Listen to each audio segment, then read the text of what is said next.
Welcome to the Coffee and Counseling Podcast, where two licensed psychotherapists give you their unfiltered opinions on mental health, wellness, life, and everything in between.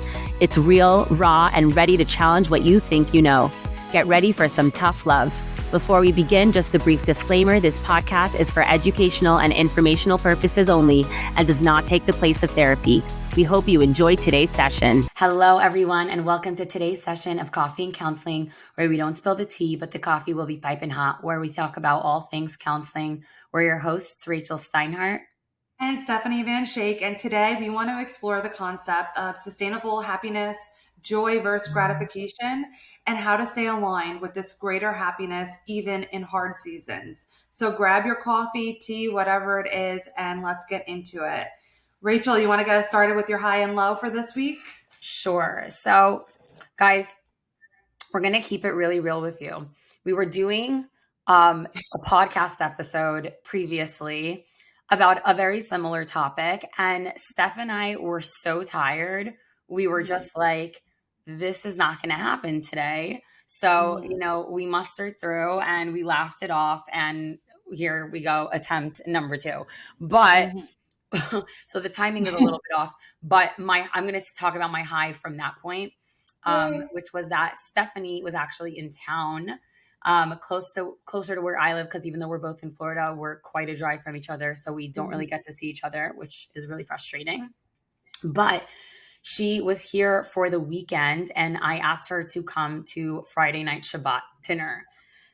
And it was so special and so exciting having her here, having her get to meet my children for the first time and my husband for the first time. And it was just like so heartwarming. And just, I mean, obviously we talk all the time, but that experience of being with someone in person and how special that can be, especially when it's a friend or a family member, it was so amazing. And, just like nothing's changed. And it's funny to say that because we literally talk all the time every week, but just like that level of comfort and safety that you have with somebody that you care so much about, it was just really awesome to spend that time with you. Oh, I feel the same way. And that would certainly be my high that I wanted to bring up as well. It was so lovely seeing you in person under such a spiritual and important thing for you and your faith. And it was lovely to share that and understand a little bit more about your worldview and how you practice. Like, that was really awesome too, and learning. That was really, really cool. And your family is so lovely. So thank you again. And I really am excited for the next time I get to see you. And hopefully we could get that going sooner than later. 100%. It's amazing. So that was a really cool time. My low would, just to be honest with you, have to just be what's like going on in the world right now. And it's just a very scary time in the world. It's a scary time for the Jewish people. We're just all kind of glued to our phones and constantly checking in on family and friends and people who are serving and people who are just in dangerous areas that have been hit. It's a scary time. And there is, a lot of emotions involved, feelings of sadness and anger and guilt for being here. And, all the different things. And, a lot of my clients or followers on social media kind of have been asking me, like, how do you deal with this? And the truth is, like, we're all hurting together. I don't think that there is, a right or wrong. It is hard and it is painful. And, the only thing is that if we stop living, then they win. And we do our best to, give ourselves the space to feel what we need to feel, but putting one foot in front of the other and trying to continue our lives as normal as much as humanly possible. So that's definitely been the consistent low for the past little bit. That's been really difficult. But yeah, I'm just, if anyone's listening that, is struggling with this, shout out, like, you're not experiencing it alone. If anyone in Israel is listening, we're thinking of you and praying for you. And honestly, anyone in Iran that's listening that, is just an innocent bystander in all of this, we're thinking and praying for you too. Like, for anyone that actually doesn't know this, my mother's side is from Iran. So I do have Persian blood. It's It's not like something that I'm so detached from. It's not easy for us to watch, where our family comes from burning up in flames. So it's just like a hard situation altogether. And there are so many Jews that are Persian. So watching this go on in Iran has just been a painful experience for sure. Yeah. Well, I think you said it best that community is really important to seek out at this point, where you are community with your followers, and community with your family, and community with the people that you know back in Israel. And my prayers are certainly with all the innocent people that are affected by this, and you and your family. Thank you. So of course. And I want to lighten it up as well a little bit with that being said, because I thought that that's probably what you were going to say for your low. And I realized that when I'm talking about my low, I think this is a really great learning opportunity for our listeners, because for me, it was a really uneventful week. And I really don't have much to say for a low. And I was thinking, okay, what would I say for a low?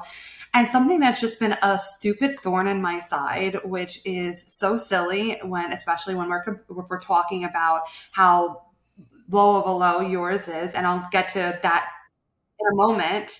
But just a thorn in my side was, I have, for the litter box that I have, it's an automatic litter box. It's self-cleaning, and there's a silicone pad at the bottom. And something, I guess, age or whatnot, it's just a few months old, kept falling out. So every time it cycles through, it falls out of place, and it's like emptying out more litter. It's not working properly. Simple fix. It's a part under warranty, and I was able to work with the company.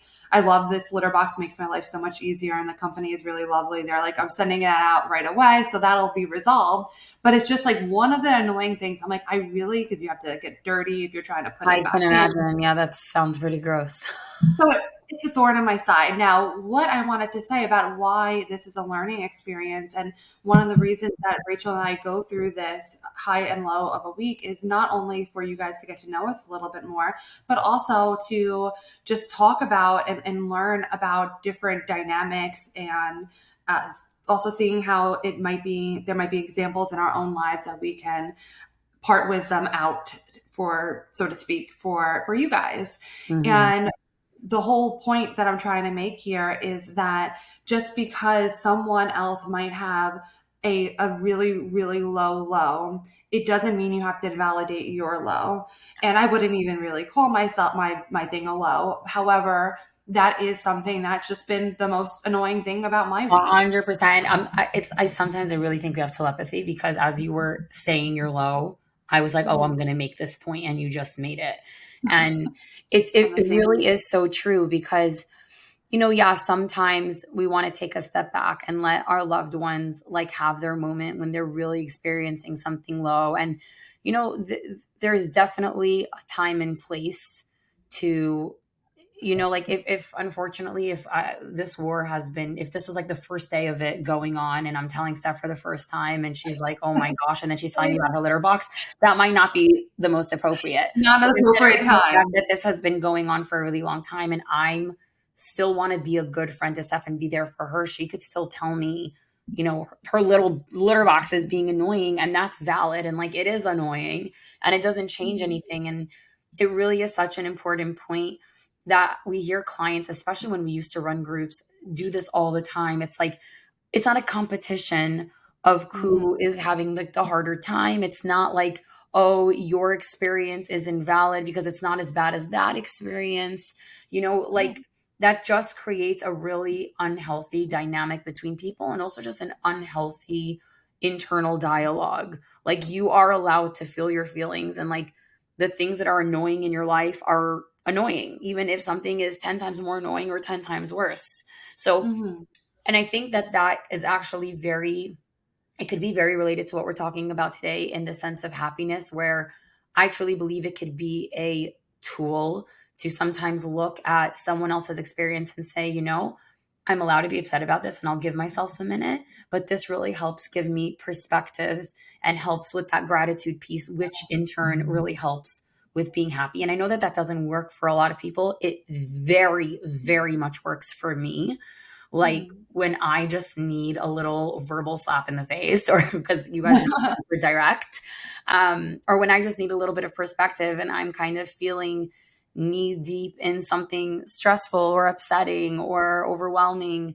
And it could be something as silly as like I burnt the dessert that I made for Shabbat. But when I'm having a moment like that and the emotions are taking over, thinking of something worse really helps put things in perspective for me in that moment of, okay, this is upsetting. I'm allowed to be upset, but we're going to move on now and not let that kind of take over. So I do hope that these type of conversations where we're just talking about our week and that dynamic helps give you guys a little taste of how to apply some of these thoughts and some of these tools in real time with real examples. Totally. And that is alignment for sure. You and I on the same page. So let's get into the topic that we want to talk about. It. There was an awesome transition, and just want to quickly touch upon why we wanted to cover it, and it could be wrapped up pretty succinctly. Happiness is often treated like this huge end goal, but no one really explains what it actually means or how to know even when you're there. So we want to dive into, well, what is happiness and how is it different from other things, how it can be used as a tool. And that's going to be really a lot of what we're going to be talking about, as well as how we can work on getting to that goal and making it not necessarily a destination, but a journey. Okay, so let's talk about this. And I think that there are so many words and so many variations of when people talk about happiness. What is that? And what does it mean to each person? When you think about happiness, what does it mean to you? Is it a moment? Is it a fleeting experience? Is it a feeling? Is it a thought? Is it a state of being throughout your life? And the truth is, it's all of the above, and it can be all of the above. And the journey in which to get there is different depending on which version we're talking about. And I think what happens is, and one of the biggest reasons we really wanted to have this conversation is people taking the wrong paths to a certain type of happy when they're trying to get to a different version. So, for example, right, we want to talk about there's a concept of fleeting happiness, right? So, we go to a concert, let's say, and you're just on this high and you're jumping for joy, and maybe you're with your friends and you're singing at the top of your lungs, and the feeling is electric. You could feel it in your bone and you can feel it in the air, and it's just awesome. And sometimes like that feeling will last for hours, sometimes it will last for a day or two, but then it's gone. Right? Same thing that you can experience with having like a really awesome birthday party or anything that's just not gonna last very far past that moment, right? That is not going to be the same thing as a feeling of maybe excitement and the happiness that comes with being excited for something. Like if you have a trip coming up and you're planning all the details and you're calling all the people that are coming with you and you're just counting down that date, like you have the countdown on your iPhone and whatever it is, there is a joy and a happiness that comes with that type of excitement. There is a joy and a happiness that's more of a contentness. That's like, I'm content in my everyday life, in the structure of my world, in the purpose of my life, and how I choose to make decisions day in and day out. The things that I'm doing are aligning with my beliefs and my values. And that might not be you jumping up and down or having this ginormous smile on your face every single second, but there's just this underlying joy that comes with living throughout your life, even when you're having lower moments, right? And there's less even than the fleeting joy, maybe this instant gratification of you are putting up a post on Instagram and somebody likes it. For 2 seconds, you feel good. And then you want it again for 2 seconds and you feel good, right? Mm-hmm. And so it can be broken up into so many categories. And so much of the time when we are searching for happiness, sometimes We don't know which one we're searching for. Sometimes we aren't really aware that there are so many different versions. And we find ourselves getting very lost on that journey. We find ourselves getting very disappointed when we think that we've achieved a certain type of happiness, but maybe instead of it being this like longer term happiness, it's an instant gratification. And we don't understand why we can't hold on to it. And so there's just a lot of questions that I've seen come up with, these different versions of happiness. I also like to associate a level of happiness with just the concept of having meaning in your life, right? And so, an example I like to give for this is if you're doing something, let's say, for a loved one, let's say I'm a mama, I'll use my kids, right? If I'm really, really exhausted at 6 o'clock in the morning, do I necessarily want to get up and like change their diapers and brush their teeth and make them breakfast? No, I want to sleep. But so I'm not sitting there being like, I'm so excited, even though sometimes I work on myself to feel that way because it is a gift and a blessing. But I'm human and I don't think that way every single moment. And but am I happy doing that? So there's a happiness that comes with that in understanding the meaning behind what I'm doing. So there's a happiness that comes with doing something that's meaningful.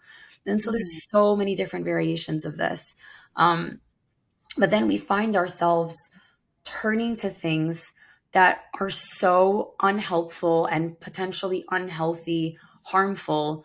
When we are going down this journey, we find ourselves developing all types of disordered eating, sometimes potentially just, comfort eating. But when that's your only coping skill, that can be a really big problem. We find ourselves trying to drink until we feel happy, find ourselves numbing with social media, numbing with drugs, even trying to find our happiness in other people's validation of us, or making decisions in our lives because we think that that's the desired thing to do because that's what other people think according to you. And then you're living your life for somebody else.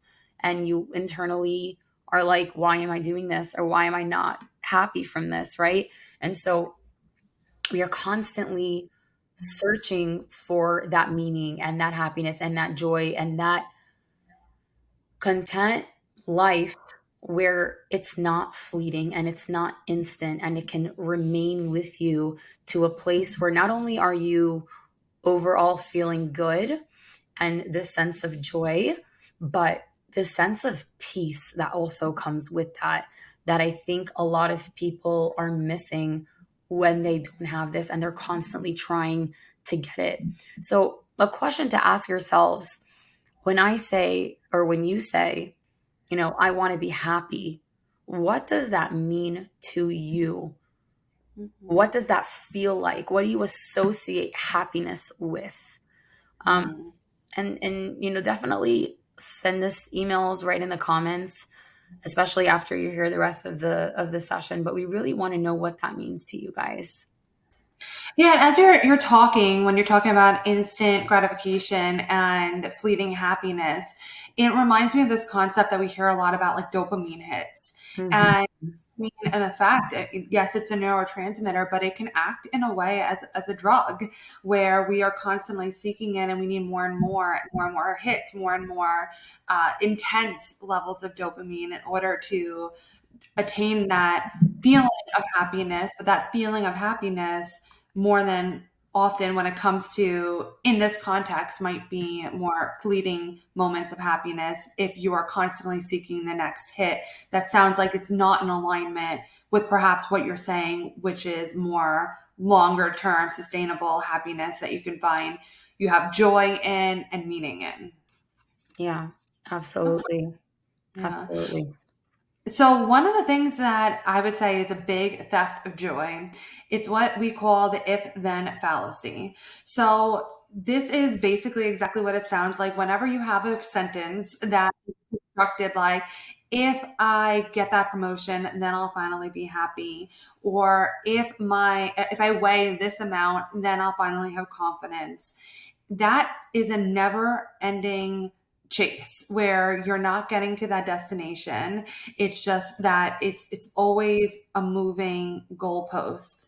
And that is a really big thing to be mindful of when we are seeking out a content and happy and joyful life, because that will be the quickest way, one of the quickest ways at least, to have your joy stripped from you, because you can never find joy and happiness in the moment that you're in. It's always being put off for some extraneous goal that may give you some level of joy. It might be a dopamine hit in the moment. It might even give you a decent amount of time where you feel good about it or happy about it. But is it something that truly is sustainable? Is it something that truly brings you joy and brings meaning to your life? I would say that, and Rachel, I'm curious to hear your thoughts as well. Going back to your concept about meaning, that happiness, for true happiness, is almost synonymous with meaning. That if you Mhm. don't have meaning, it usually is a pretty good indication that this might be more of a fleeting moment of joy or happiness, not true happiness. What do you think? Yeah. And I think that, and I know we're going to talk about this a little bit later, but this is really hand in hand. I would say like meaning and purpose, I feel like are constantly hand in hand. You Mhm. need to have meaning and purpose if you want to have that lifelong type of underlying joy. And I say underlying joy because the type of joy and happiness that I'm talking about is not the type where you feel that like heightened feeling of happiness every single second. It's like Hmm. you wake up in the morning and you have the hustle bustle of your day and you're tired and you're stressed and you're overwhelmed and you're going to work and you're dealing with your family and you're eating the bad sandwich for lunch and whatever it is, and you're coming home and you're kicking your shoes off and you're like, oh my gosh, there's a pile of laundry waiting for me. But somewhere under all of that, you're happy with your life Yeah.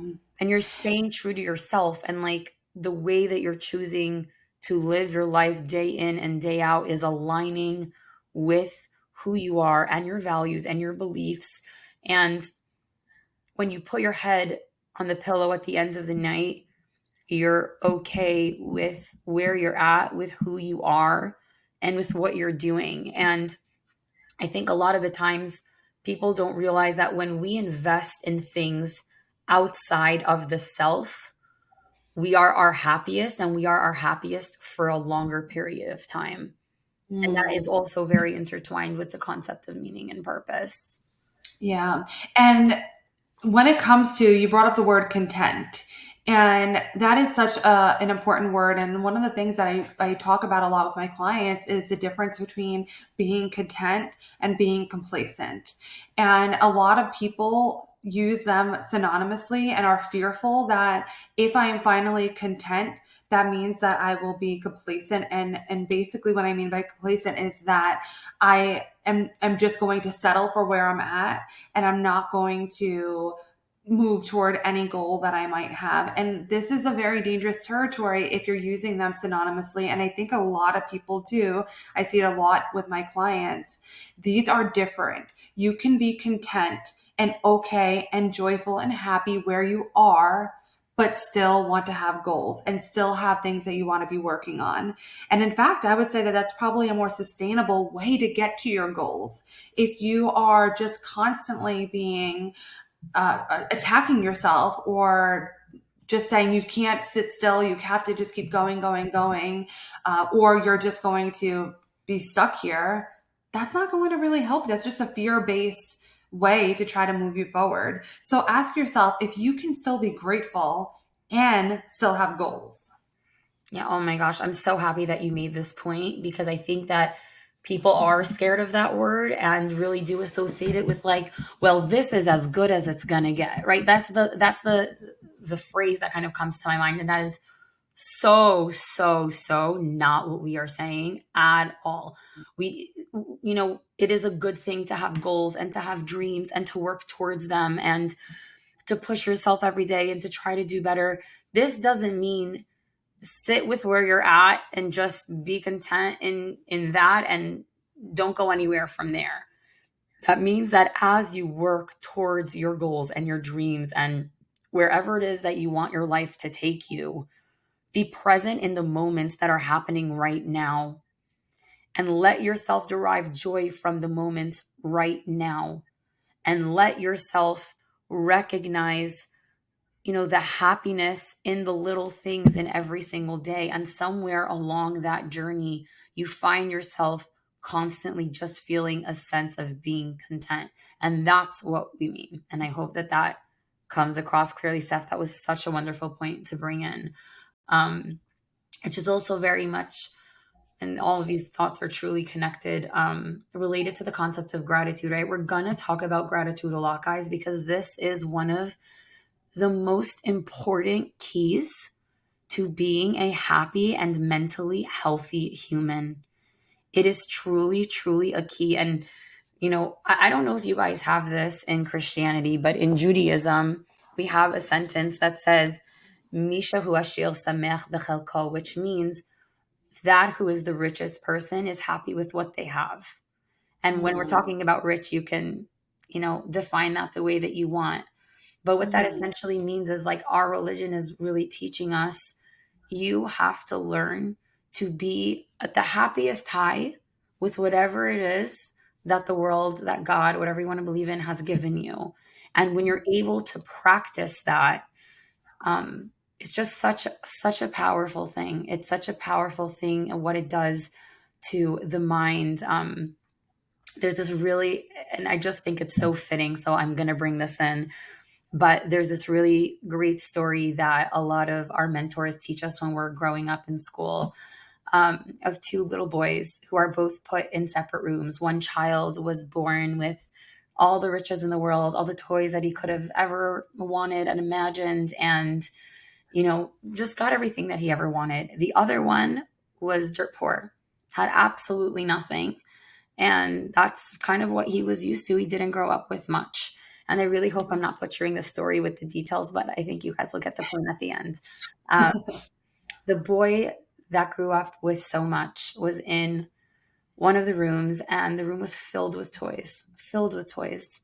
The other child was in the room, and I don't remember if it was like there was something, not even like a toy in that room, like a stick or just like one really silly broken, just like nothing. The room was literally empty. And the story goes that the rich boy with the room that was filled with all the toys was a miserable. He just complained about every single thing that was in there, was complaining that the things that he specifically wanted weren't in there, just kept listing all the things that he didn't have in that room. The other child was running around and jumping full of joy, just like on cloud nine, having the time of his life in this empty room. And it's just such a lesson. At the time when I was learning this, I don't think I recognized that this is really like a gratitude story.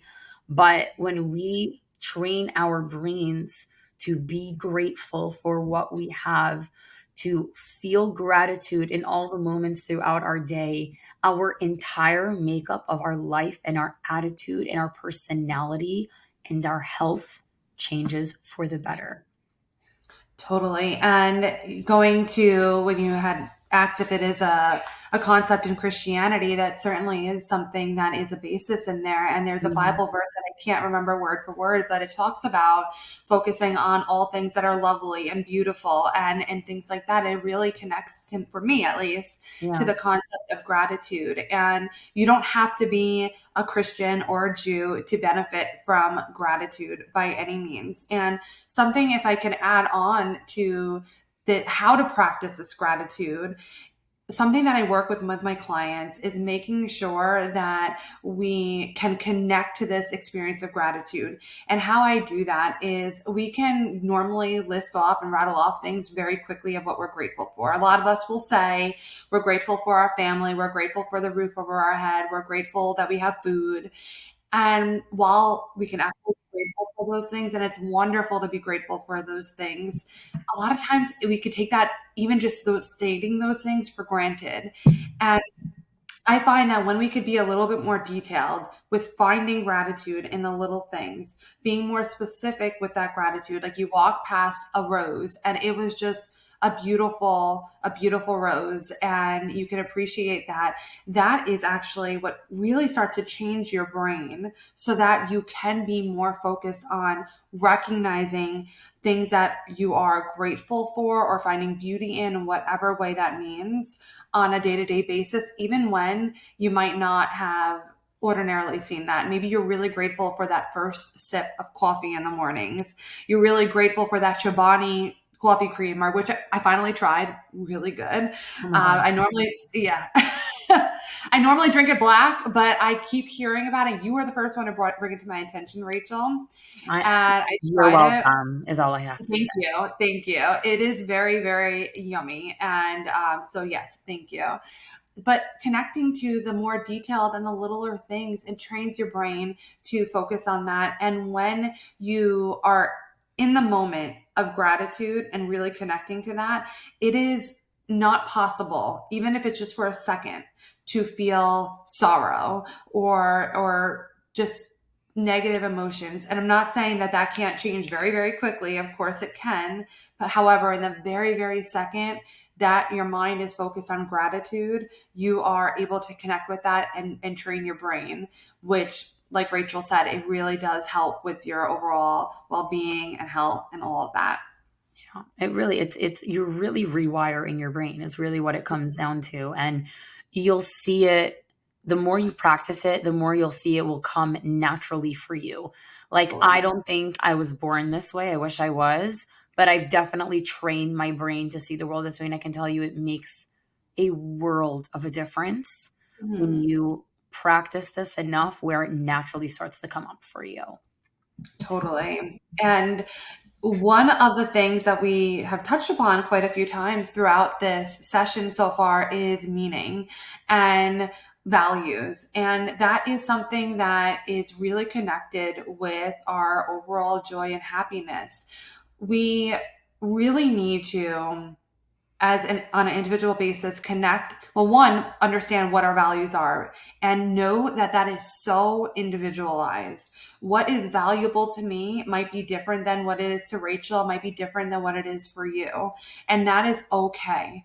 It's totally okay that we have different values, and that's actually what makes our world, I think, very interesting, and having different people, different, coming from different walks of life and valuing different things. So recognizing what your values are without judgment. There's not a right or a wrong, and it's important not to compare it with other people. But it's important to be really honest with yourself about what these values are.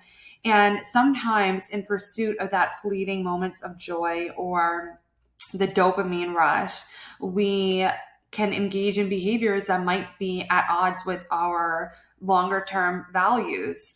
For an example, maybe you really value good relationships, but you tend to find yourself involved in gossip. That might be something that it kind of feels good in the moment that you're gossiping, figuring out like what's the latest tea. However, afterwards you feel pretty poorly about that. That might be an example where you're not living in line with your values, and that could actually be taking away from you. And again, that might be a little bit of a silly example, but there's so many things. If you are asking yourself, what are my values? And then, am I actually living in line with it? What actions, like if someone were to look from a bird's eye view on my life, would they be able to determine what my values are based on the way I'm living it? And that could be a really good indicator for you. So a good indicator that you are not living in line with your values is feeling that after you engage in this behavior, you're feeling badly about it. That could be a good indication and a time to reassess. Now, a quick caveat is, for an example, if you have an eating disorder and you eat a meal because that's important and then you feel guilty afterwards, that is not an indication that you're doing something wrong or not lining up with your values. That is a mental health disorder. And it's important to know your specific situation and be honest with yourself for that. On a general basis, I do believe it's a good indication, though, that if you're feeling some type of way that's negative after an experience, it's a good time to reassess whether or not you're living in line with your values. And real joy, sustainable joy as well, really aligns with having integrity, being authentic, having a greater sense of purpose, having connection. So that might be, and it's different for everyone, it is not a right or a wrong. It might be any one of these or a combination of, but a spiritual community, perhaps a church or a synagogue, connection with God, connection with family, connection with friends or community. Those are really great ways to align with your values if any one of those are what you value. So we really want to ask ourselves to check to whether or not you're in alignment with your values is, does this action or behavior that I'm engaging with move me toward the person that I want to be? Yeah. And honestly, to get a little unfiltered for a second, Steph and I were really talking about this. Why do people feel so lost in today's world? And why is there such a lack of purpose? And what is happening to people's values and beliefs? And I think that a lot of the world today kind of teaches us to be a little bit selfish, quite frankly. Even the mental health world, yeah, I'm calling the mental health world out. It's so I'll do set. that a lot. Yeah, we do that a lot. It's so set on your needs and your desires and your triggers. And obviously, that makes sense. Like you're doing the work on yourself. But somewhere in that, we lose the sense that sometimes in some moments, there's something greater than yourself that's more important, right? If you are going to volunteer in a soup kitchen, okay, that might not be the most exciting thing in the world. It might not put money in your pocket. It might not make you famous. It might, whatever it is that, you are putting on a pedestal.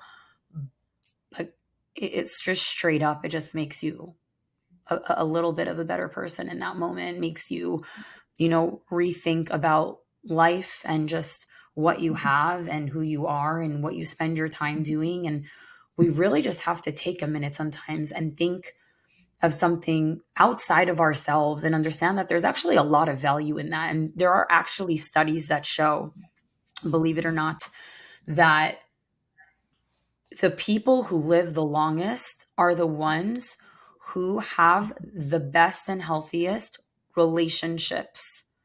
And the reason for that is because, first of all, A, you're investing in something outside of yourself. And B, I think there's a correlation between that and stress coming down, right? We know like the number one killer of everything is stress and anxiety. And obviously, when you're stressed and anxious, it's very hard to feel happy. When we have these healthy relationships, communities, right? I know, like, as a Jew going through this, the nation just feels so tight and so strong. It's like the one good thing about when we go through something like this, our nation just gathers so tight together. And that has so much power.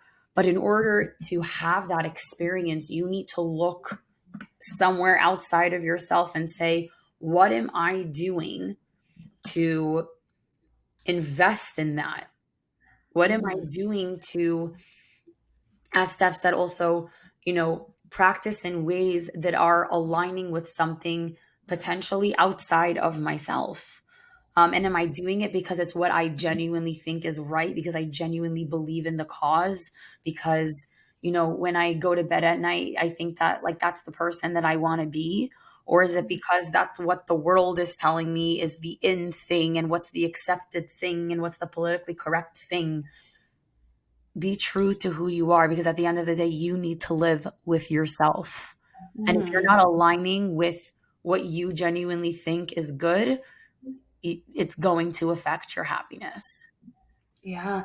And to be really honest, I could say this from a lot of different perspectives that when you recognize that there is more outside of you, a greater purpose or a sense of belonging and community, that sounds like some people might think it sounds like, oh, I don't really want to be responsible for that. I don't really want to be having to do things that don't make me feel good in the moment. It's actually so freeing, though, when you can recognize that there's more outside of you. And I find that this experience has happened so many times with my clients that when they can connect to something outside of perhaps themselves, that that is where we've seen major shifts in mental health, because it just gives you permission that it's okay if I'm struggling. It's okay if I'm not. It gives a sense of purpose, really. That's what it comes down to. And having that sense of purpose, whatever that might be. And I think that all of us have some sort of belief in a cause outside of ourselves. Even if you dedicate yourself to in some way to that cause, whatever that might be, that could give a sense of fulfillment and purpose and could be a really great thing for your mental health. Yeah, and I'll say this last example, and we could leave it with that. We'll move to the next piece. But the strongest example I can think about right now, because it's so prevalent in my life right now, is the amount of IDF soldiers who died, who left behind letters saying that if they die, they would die so happy and so proud because of because of the cause and what they were fighting for. And I know, the US Army and the incredible soldiers are, they're giving up everything, their family and their lives. They get deployed for months, for years. It's this sense of sacrifice and purpose just has so much power. And I think sometimes we're really being taught that, you shouldn't have to sacrifice or make yourself uncomfortable and live with what feels good to you. I'm just going to leave it at this. There's a time and place.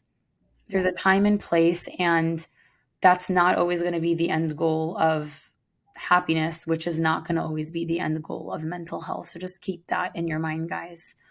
Um, but this really brings me to a much day to day, more of a day to day type of conversation around happiness, which is this concept of finding pockets and moments of joy throughout your day, and especially through the harder seasons of your life. Because, guys, no one's guaranteeing you a forever happy life of happy occasions. You can have a forever content life with ups and downs, but there's no such thing as just constant happy occasions 24/7 and nothing wrong ever going on. We all go through things. We all fall in the pit sometimes. We all experience hardships and traumas and things we wish we could forget.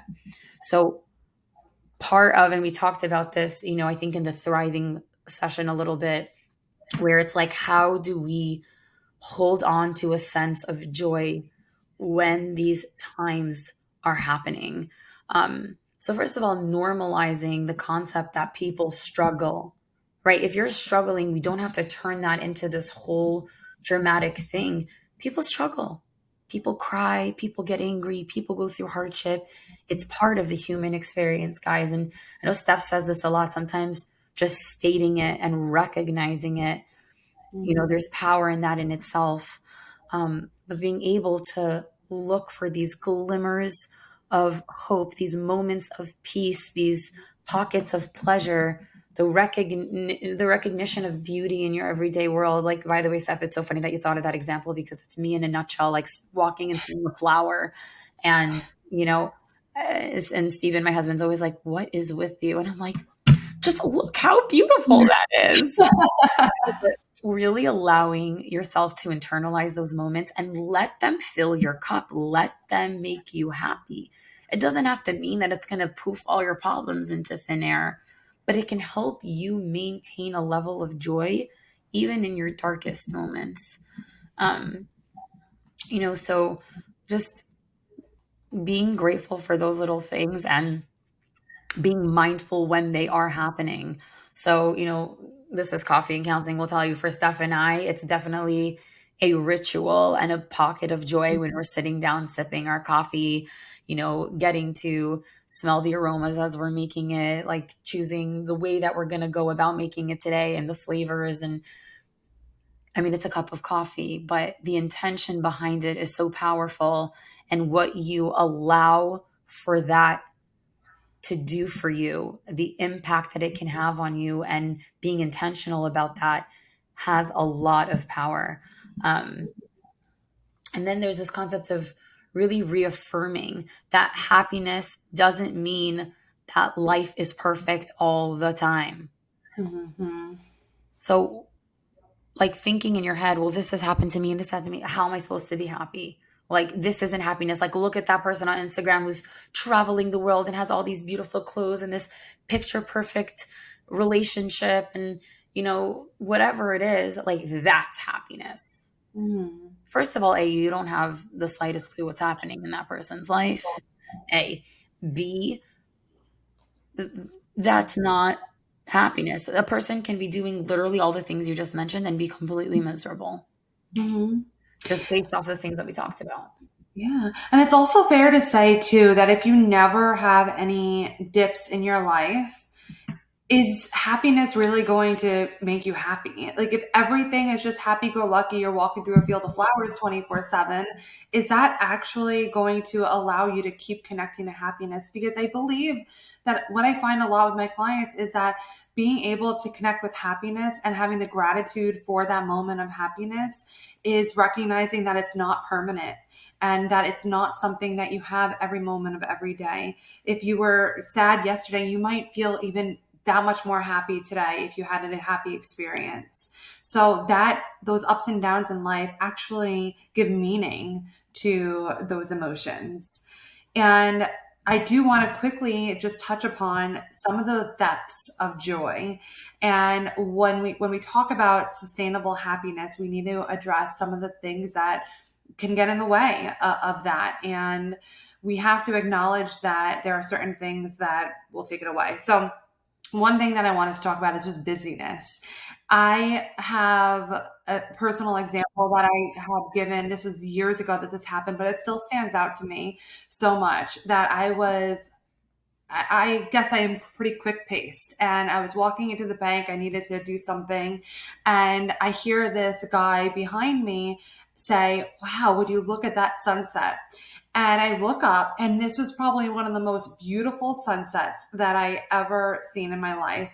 And I had no idea that it was even a thing. And I was so grateful that that older gentleman who had a much slower pace that's at least it appeared to be had caused me a moment to pause and look up because it was beautiful. So sometimes when we're just going through the day to day or running from thing to thing, we can make it very difficult to notice those moments that we can steal of joy or gratitude, just appreciation for the world around us.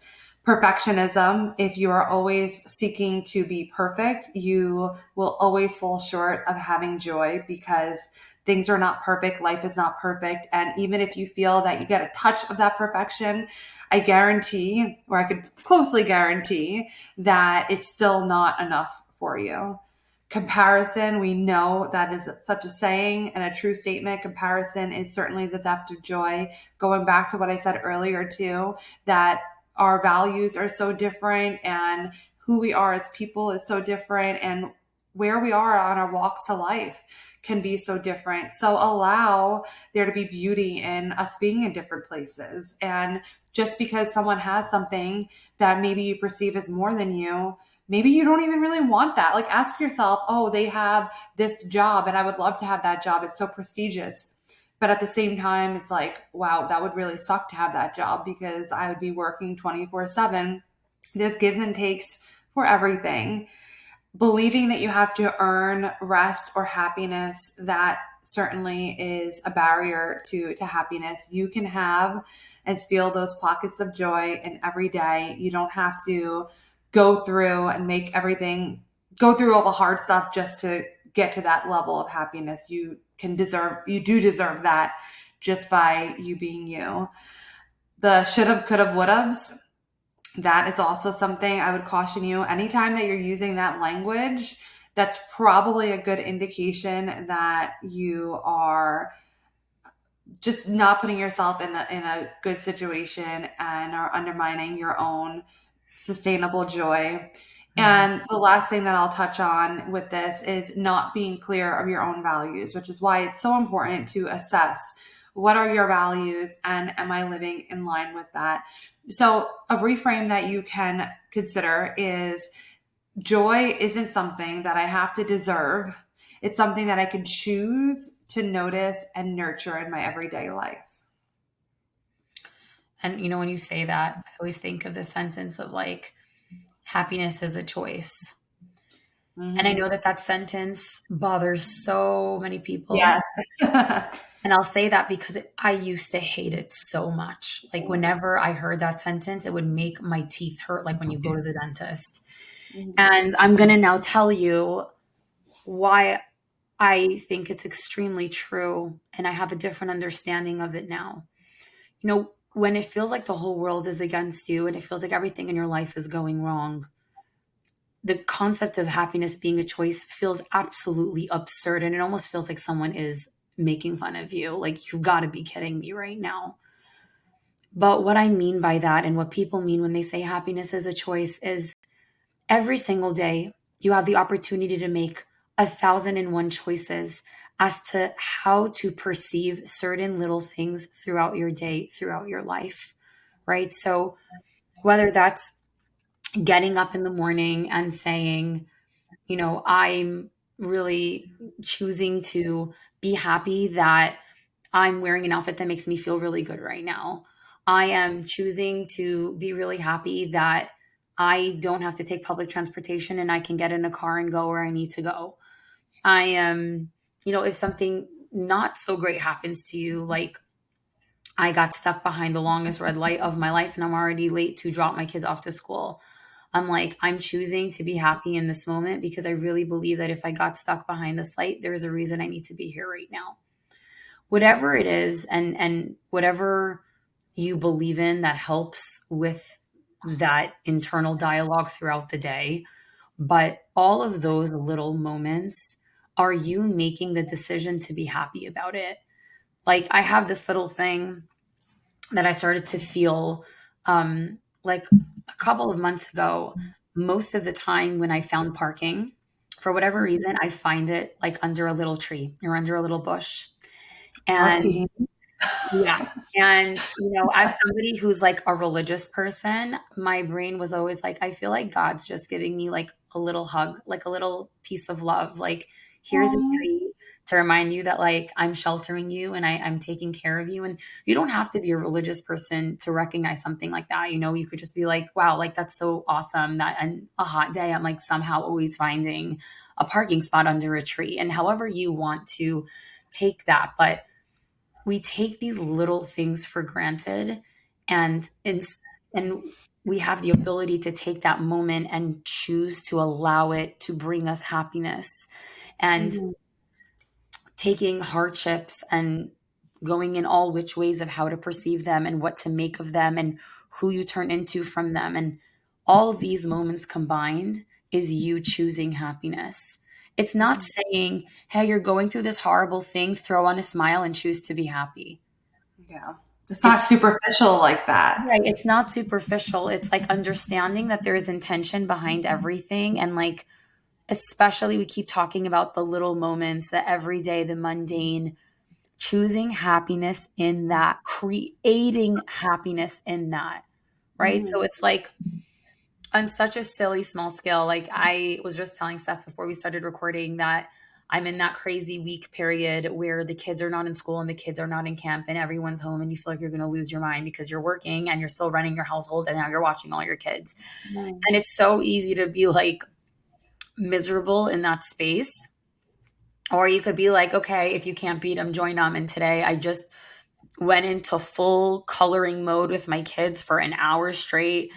And they're like cute little like coloring book meant for like toddlers, looks like very intense because I'm like shading it in different shades of the same color and having all of these dynamic, I just like went all out. I'm like, whatever, I'm just gonna enjoy this moment. And in that moment I chose happiness instead of fighting the situation, being like, oh my gosh, like, why can't I like hire someone to watch them? And I need to focus on this and I don't have time to do my laundry, whatever it is. I'm like, no, I'm just going to choose to be happy right now with my kids. And that's what Mhm. someone says, choose happiness. You have so many opportunities to choose it. So choose it and keep choosing it and keep choosing it and keep choosing it. And you'll end up feeling happy majority of the time. Yeah. I just want to add to that for a moment. I think it's such a great example that you use with your kids because that is a really ideal like comparison almost to or ideal that you want to get to. Like look and think about how a kid would interpret this. Like whatever situation that you're in, and kids generally speaking, they're not bogged down by the end like the daily things. They are usually more joyful. They're not rugged based on all the stressors that life has, and they could be happy with such simple things as well. And maybe that's something to help you say, how would a child interpret this? How can I maybe find some happiness like a child would in this mode? And that might be another question to ask yourself, to a perspective to have. That's so beautiful stuff. I love that. It's so true. Like children just find the beauty and joy in things that we don't see the beauty and joy in anymore. It's such a wonderful tool to help you find happiness in everything. Thank you for sharing that. I love that. Of course. But guys, just keep in mind you don't have to abandon the concept of, like we were talking about, right? Like that destination of happiness, but don't wait till the house or the marriage or the job or the degree or whatever it is. Don't wait to feel that happiness. Feel it on your journey to get there. Redefine it for yourself. Make sure it's the actual thing that you're on the journey to get. You know, true joy isn't always loud or flashy. It's not always the five-star hotels or the crazy large events or that insane electric concert. It's sometimes rooted in quiet and values and peace, in the everyday things. And you don't have to wait until everything is perfect and everything is fixed to feel something good and to feel that joy. Yeah. And that brings us to our listener question. So before I put the question out there, just a reminder that we always save a little bit of space at the end of each one of our sessions to answer one of your questions. So if you have any questions, you could send it on over to us at Coffee and Counseling Podcast on Instagram, or you can email it over to coffeeandcounselingpodcast@gmail.com. So with that being said, the listener's question for today is it okay if I don't want to feel my feelings all the time? Shall I start, or would you like to Go start? for it. All right. So my short answer is it's okay that you don't want to feel your feelings all the time. And I actually am of the belief, as a therapist and as a person, that sometimes we do need like a beat from dealing with things. Like we talk about, you've heard before, sleep on it. Sometimes that taking a moment, taking a few hours, whatever you need to do to just not feel it, it could be functional. Now, where it becomes a problem is where it turns into avoidance. And that we just did a whole session about emotional avoidance. So certainly go and check that out if you think that you're going into that category. But we are human, so it is okay. We don't have to judge that this is the experience that you're having by any means.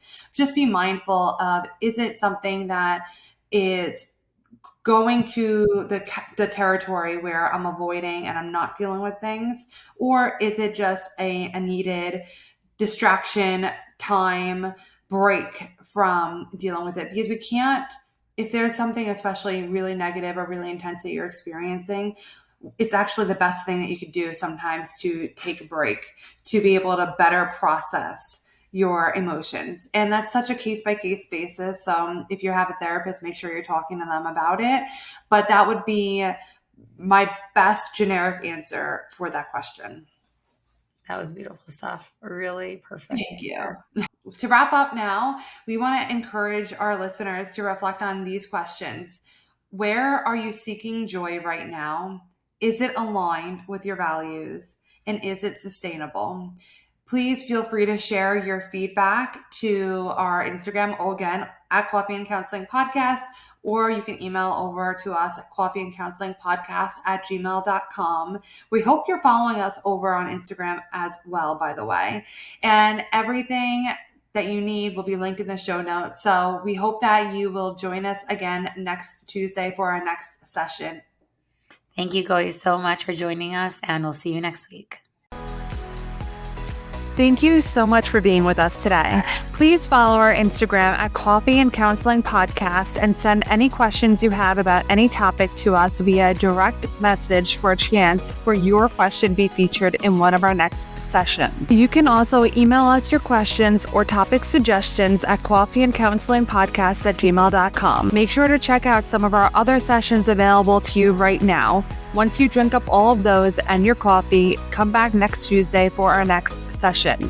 The information shared in this podcast is for educational and informational purposes only and does not constitute therapy or mental health advice. Listening to this podcast does not establish a therapeutic relationship between you and the hosts. If you are in need of support, we encourage you to seek help from a qualified mental health professional. This podcast is not a substitute for individualized care.